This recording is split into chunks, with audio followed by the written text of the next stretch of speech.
racionalismo diz o seguinte: o que a razão não pode responder, eu não devo acreditar. Sim. Só que na Bíblia não é bem assim.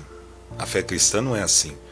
Porque a fé cristã, ela não é racionalista, mas também não é irracionalista. Ou seja, ela não é racional, mas também não é irracional. O que ela é então? Ela é suprarracional. Ou seja, ela transcende a razão. Glória a Deus. Porque a gente continua usando a nossa racionalidade, mas não coloca ela como o crivo de todas as coisas. Exatamente. Porque a razão não pode responder tudo. Porque a Bíblia vai... Foi assim que surgiu o liberalismo teológico. Dentre tantas razões, lógico, não dá para... Só sintetizando, né? O racionalismo teológico surge disso. A razão não explica, então não vamos crer. Jesus, ele viveu? Viveu. Existiu? Existiu. Já voltou? Morreu. Mas ressuscitou? Não, porque ninguém pode ressuscitar.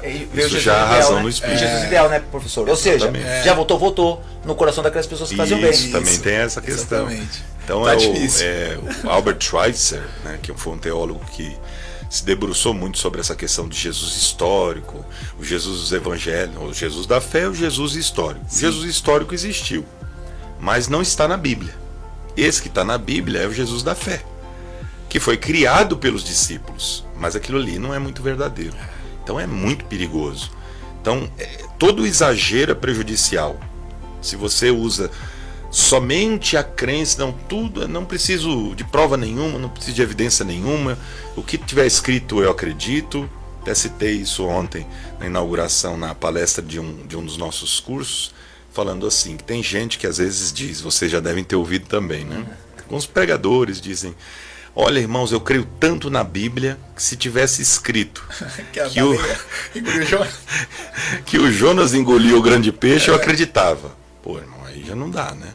Porque a Bíblia não diz isso, e jamais ela diria. Porque a Bíblia, ela não vai contradizer a racionalidade que Deus deu ao homem. Então ela não é baseada na razão, mas ela também não é irracional, a ponto de falar uma coisa dessa.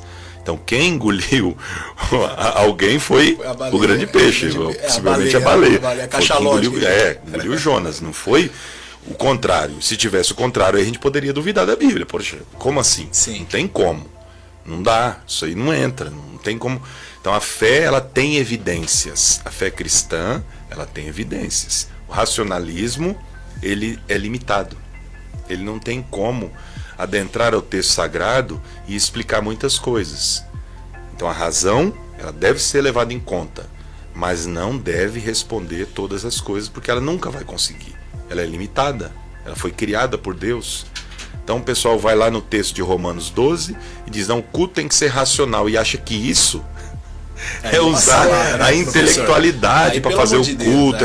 Não é isso que Paulo está dizendo. O termo lá, o pastor Robson, que é versado em grego, pode nos ler depois, é logiken. Logiken tem a ver com lógica. Sim. Só que não é essa lógica que a gente pensa, é a lógica do que ele está falando antes.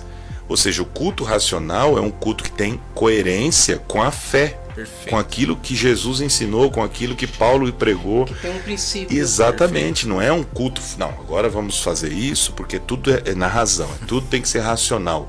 Deu um glória a Deus mais alto, isso é irracional, não pode. Falou em línguas, pulou. Não, isso aí, Paulo não está falando sobre isso.